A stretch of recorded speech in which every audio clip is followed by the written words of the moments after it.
"You're such a disgrace, Mom," I remember her saying, loud enough for the whole party to hear, but she wasn't talking to me.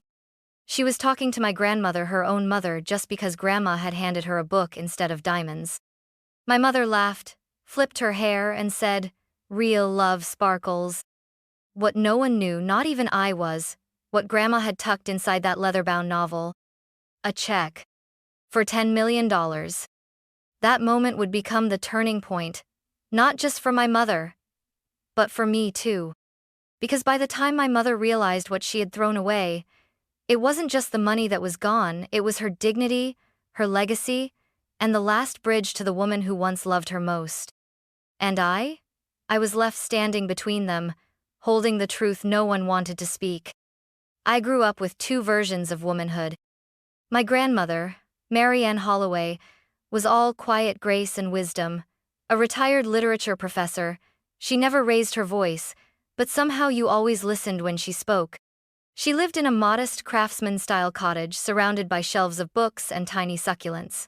When I stayed over as a child, she'd make hot cocoa and read Rilke to me by candlelight. To her, life was about meaning, not performance. My mother, Jennifer Sanders, was the exact opposite.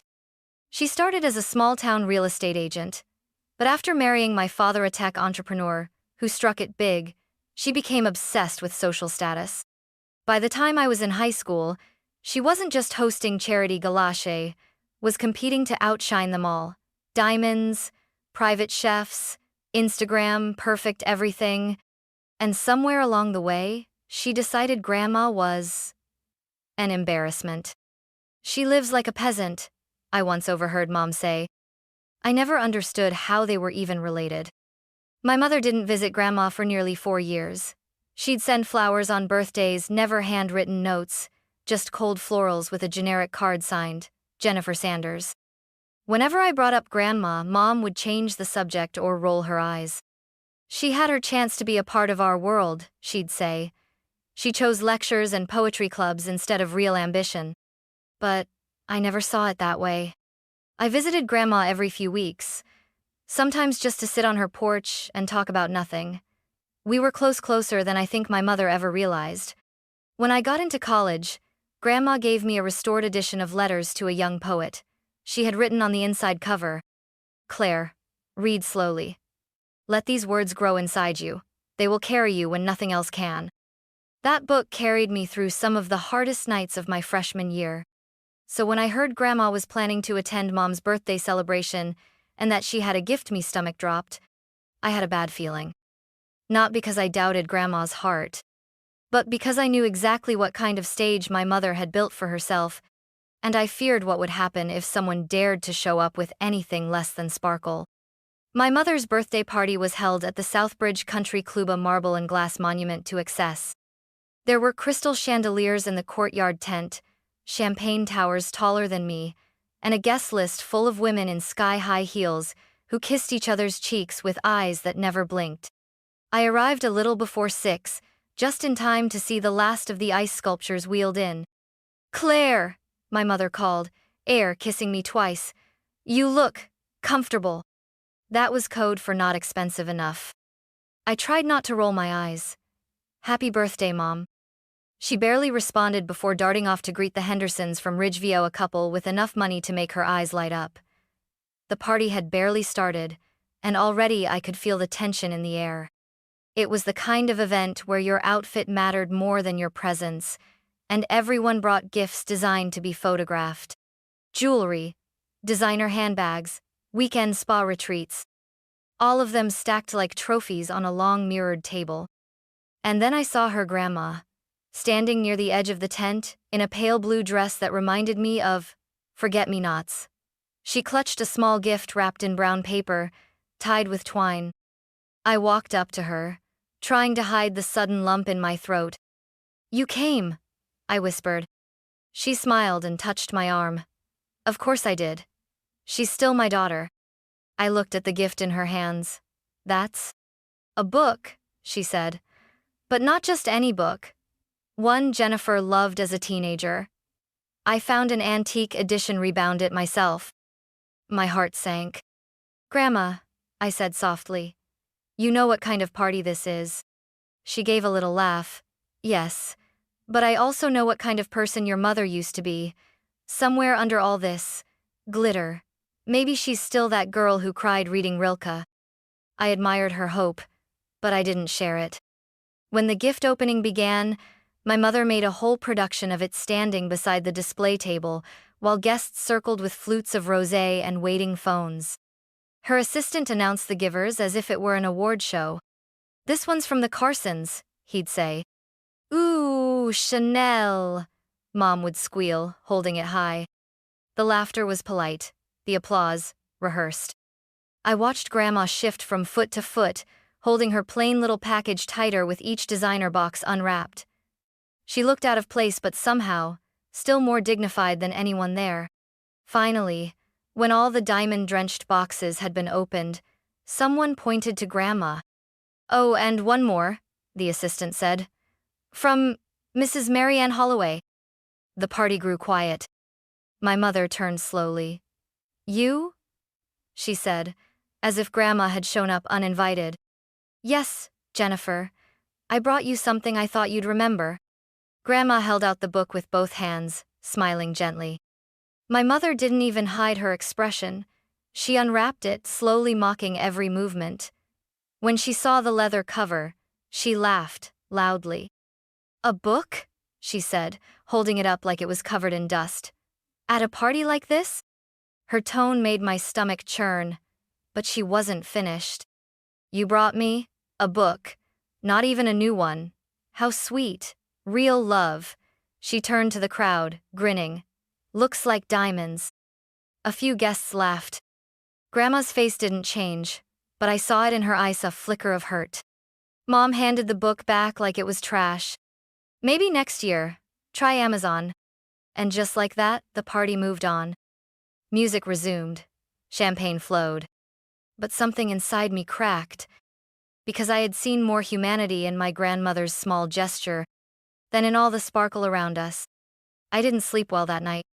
Even hours after the party, I could still hear the sound of my mother's laughter ringing in my ears, sharp, performative, the way she waved Grandma's book in the air like it was a gag gift at a white elephant exchange. I kept thinking about the way Grandma's hands had trembled ever so slightly when she offered it, the way her smile hadn't wavered, but her eyes had lowered when Mom tossed it back. The next morning, I drove to Grandma's cottage. She was in the garden, pruning a row of overgrown lavender.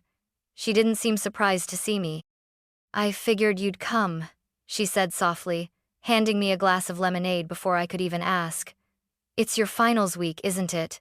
You always come by to clear your head." I nodded, but my mind was racing with something else. "Grandma, I'm sorry for what Mom did. That wasn't okay. You didn't deserve that." She gave a small smile. "It's not the first time I've been called a disgrace, sweetheart. But it stings a little more when it comes from your own child." We sat in silence for a moment on the porch swing. Then I finally asked the question that had been tugging at me all night. "Why that book?" Grandma turned to me, her eyes kind but sharp. "Do you remember when your mother was 16 and won that statewide writing contest? The prize was a copy of Letters to a Young Poet. She carried it everywhere, marked the margins, even used one of the lines in her graduation speech." "I didn't know that," I whispered. "She lost that copy in a move after college," Grandma said. "She cried about it for days. I found a near-identical edition 2 years ago, spent weeks restoring the binding by hand." I felt my throat tighten. "She didn't even open it." "No," Grandma said. "She didn't." Then she stood up, walked inside the house, and returned holding the book in her hands. "I didn't leave it at the party," she said. "I couldn't bear to let it stay in that place." She opened the cover carefully. Nestled inside, between pages 14 and 15, was a folded check. I leaned forward, my heart pounding. My voice barely came out. "Is that $10 million, Grandma said quietly. It was meant to be a gift, the beginning of a new chapter, a way to give her freedom, financial, emotional, from this endless chase for approval. I stared at the check, stunned. "You were going to give Mom $10 million? She nodded. "But not for Sparkle, not to win her back. It was a gesture of trust, a chance to choose something different. I blinked, trying to process it. And now? Grandma's face turned calm, steely. I'm not angry, Claire. I'm awake. She pulled the check from the pages, tore it in half, and set it gently in a ceramic bowl on the table. Then she struck a match and dropped it in. The check curled, blackened, and vanished into smoke.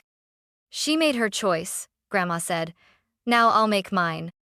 I didn't say a word. But something inside me shifted.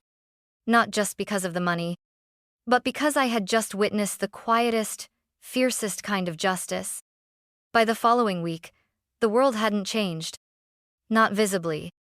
The women in my mother's circle still posted their Pilates selfies, still clinked glasses over rooftop brunches, still acted as if kindness was optional and attention was currency. But beneath the surface, something had shifted.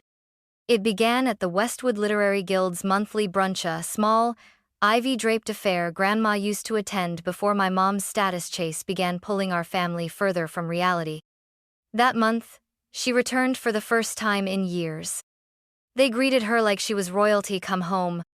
Margaret Ellison, the wife of a retired senator and not someone easily impressed, leaned in across the scone tray and asked delicately, "How was Jennifer's party? I heard it was quite the production." Grandma didn't gossip. She never did. But her restraint made the few words she chose hit harder. "It was beautiful," she said, in a way that made me ache. They leaned closer. "I gave her a gift that reminded me of who she once was," she added. "But I suppose some people prefer to forget." She didn't mention the check, or the insult, or the laughter. She didn't need to. By Tuesday, 3 women in town had already whispered variations of the story to their bridge partners. By Thursday, I overheard someone at the bakery say, she called her own mother a disgrace over a book. No one mentioned the diamonds. No one needed to. At the gala for the Children's Hospital Foundation that Friday, I watched as my mother entered in a sequined navy gown and was politely ignored by 2 of her oldest allies. One woman turned slightly away, another smiled tightly and then excused herself to go refresh lipstick and never returned. Mom noticed. Her jaw clenched. Her eyes searched the room, confused and calculating. She was used to controlling the narrative always first, with the photo, the caption, the performance. But this?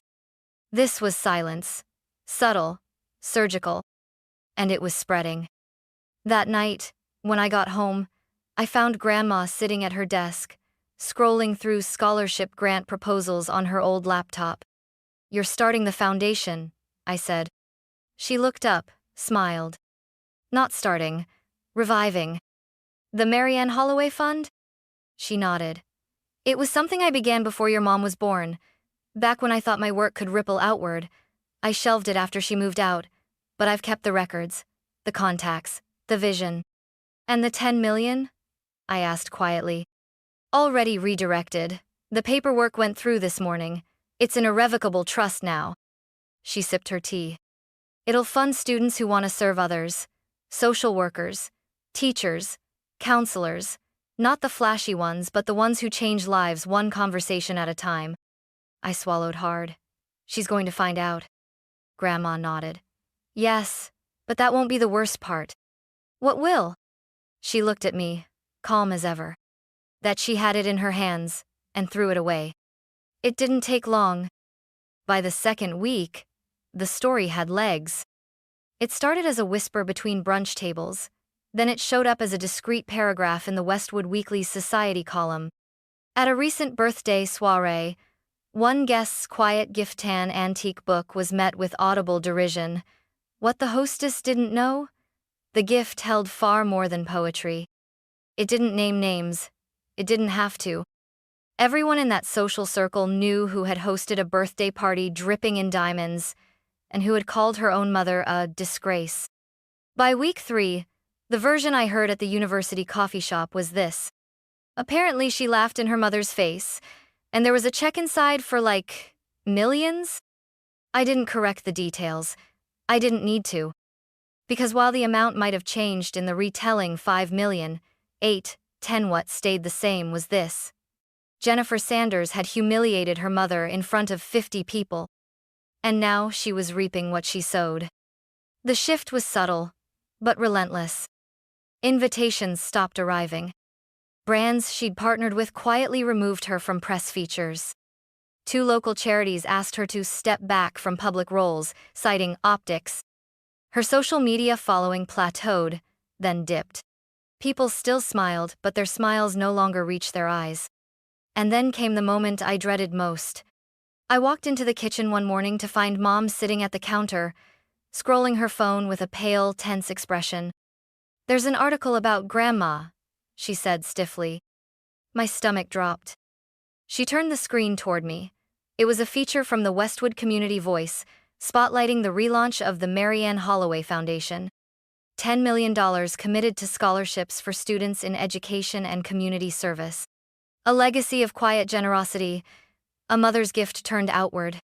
There was even a photo of Grandma standing beside 2 first-generation college students who'd already been selected as inaugural recipients. "She's making me look bad," my mother muttered. I stared at her, stunned.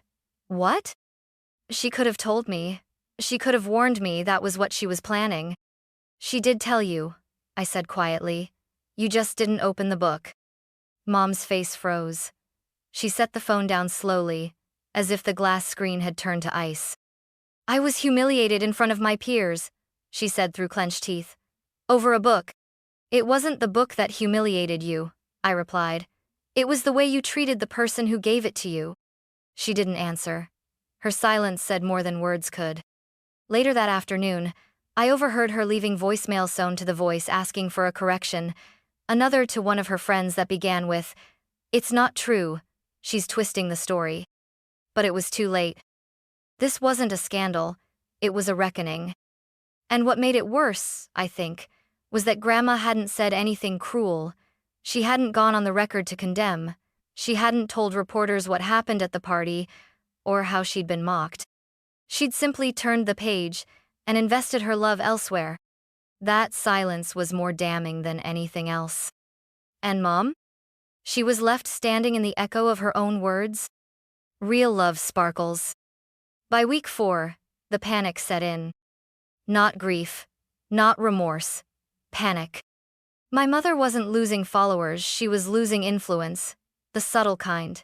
The kind that had once allowed her to get a table at the last minute, a feature in a lifestyle blog, a board seat at a fundraiser. Now, those doors were quietly closing. And for the first time in years, she came to Grandma's house. I was there when she arrived unannounced, holding a bouquet of white lilies like some kind of peace offering. Her diamonds were gone, replaced by modest pearls. Her makeup was understated. But I could tell it wasn't humility, it was strategy. "Hi, Mom," she said. Grandma opened the door and looked at her with the same expression she gave stray animals, gentle but cautious. "I wanted to talk," Jennifer said. Grandma nodded. "Come in." I stayed in the kitchen, but I could hear every word. "I've been thinking a lot about what happened," Mom began. "I overreacted. I didn't mean to insult you." Grandma didn't interrupt. "And I found out about the check," Mom added quickly. Why didn't you tell me? Why didn't you say something right there?"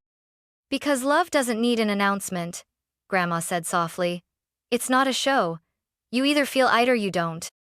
Mom's voice dropped to a whisper. "I thought you were trying to humiliate me." Grandma shook her head. "No, Jennifer. You did that all on your own." There was a long silence. Then came the real question. "Is it too late?" Mom asked. "To cash the check?" Grandma said. "Yes." She paused. But not too late to reflect. It wasn't the answer Mom wanted. She stood, jaw tight, smoothing her blouse like a curtain dropping on a failed scene. "I just wanted to fix this," she said. Grandma looked at her with kind eyes. "Then start by understanding what was broken." And just like that, Mom walked out again. This time, there was no slammed door, no dramatic exit, just quiet footsteps across the gravel, and the soft hum of her car disappearing down the street. When I returned to the living room, Grandma was still sitting in her chair, sipping her now cold tea. She didn't come for me, she said. She came for her reputation. I nodded. But maybe, Grandma added, one day, she'll come back for something real. 2 weeks later, Grandma received an invitation. It was for a local arts gala she'd once helped fund, back when people still cared about her philanthropy and not just Jennifer's fashion sponsorships. The theme? Legacies of love. I knew right away she wouldn't miss it. And I knew Mom would be there. Jennifer had recently been added to the board of that very gala and obvious PR move. I saw the glossy Instagram photos, her in a champagne-colored gown, arm linked with the city's socialites, smile polished to perfection. But what she didn't know was this. Grandma had made a last-minute change to the program. A quiet addition to the legacy spotlight. That night, we arrived together. Grandma wore the same lavender silk scarf she'd worn on her 80th birthday. No fanfare, no entourage, just dignity. The ballroom buzzed with glittering gowns, chandeliers, and curated laughter. When Jennifer spotted us entering, her expression flickered surprise, then calculation. "Mother, Claire," she said, sweeping toward us. "You made it!" Grandma smiled gently. "Of course." Jennifer took a glass of champagne from a passing tray and leaned in. "I didn't think you'd want to come. After everything." "I wouldn't miss the part where you speak," Grandma replied. Jennifer froze, then laughed lightly. "Oh, I'm just introducing the legacy honoree." "That's you," I said quietly. "What?" But before she could process that, the host stepped up to the podium. "Tonight," the host said, "we honor someone whose legacy lives not in handbags or headlines, but in pages and principles." The lights dimmed. A video began playing. It was Grandma, sitting in her reading chair. The interview had been recorded just a week earlier. She spoke of love, dignity, and the power of quiet endurance. About how wealth without warmth is a hollow gift. About the birthday book and the check inside. The room went still. "She gave me a book," Grandma's voice said. "Because she thought a check wouldn't look like love. But I knew it was both, a gift and a mirror. I just wanted her to look into it." I looked across the room. Jennifer's face had gone pale. A few murmurs stirred, people whispered, eyes turned. She stood quickly, whispering to a coordinator, "Shut it off." But it was too late. The video ended with a still image, Grandma holding the open book, the corner of the check peeking from the pages. Applause erupted. Some out of respect, others out of discomfort. Jennifer rushed to the podium, her voice faltering. "Thank you for that heartfelt message," she managed. "My mother has always had a flair for the dramatic." Dead silence. Then Grandma stood. She didn't raise her voice. She didn't shame her daughter. She simply walked to the front, gently removed the mic from Jennifer's hand, and said, "Tonight isn't about drama, it's about remembrance. So let us remember what love looks like when it's quiet, when it's real, when it gives, without needing a camera flash." The applause this time wasn't confused. It was thunderous. Jennifer left before dessert. And that night, as I sat with Grandma in the back seat on the ride home, I asked, "Was that revenge?" She shook her head. "No, that was truth. And truth doesn't need to shout." In the weeks after the gala, something unexpected happened. Not to Jennifer, her social fall continued, quiet and bruising, but to me. I started receiving messages. Emails from young students, artists, single moms in community colleges, people who'd read about the Marianne Holloway Foundation and wanted to thank her. And some who wanted to thank me for standing by her. I hadn't done anything flashy, I'd just stayed. One of the letters read, "Your grandmother's story reminded me that love isn't always loud. Sometimes it shows up in the smallest, most powerful ways." That line stuck with me. Because that's exactly what Grandma did. She showed up in tiny, powerful ways. A book at a birthday party, a check no one saw, a smile through humiliation, a hand extended without demand. One morning, I came downstairs to find her in the sunroom, sipping Earl Grey and marking pages in a new journal. She looked up. I was waiting for you. For what? She handed me a plain envelope. Inside was a letter. Handwritten. Familiar. Looping script. Claire. I always knew you saw people for who they really were, not just who they performed to be. That's something I see in myself too. I know I gave away the money. That was never meant for Jennifer, not because I don't love her, but because she'd already decided what love meant to her, and it wasn't this. But you.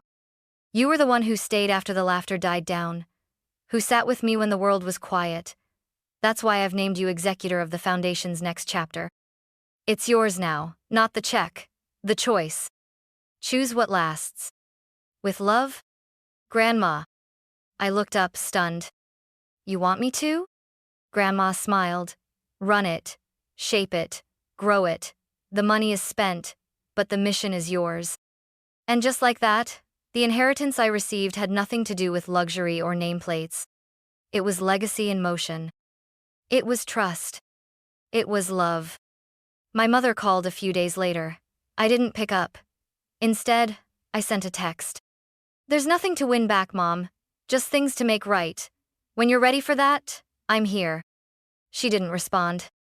But this time, I wasn't waiting. I had a program to build, a scholarship dinner to organize, a stack of letters to reply to. And most of all, I had a grandmother watching from across the room, a book in her hand, a smile on her lips, and a quiet pride that no party could ever buy.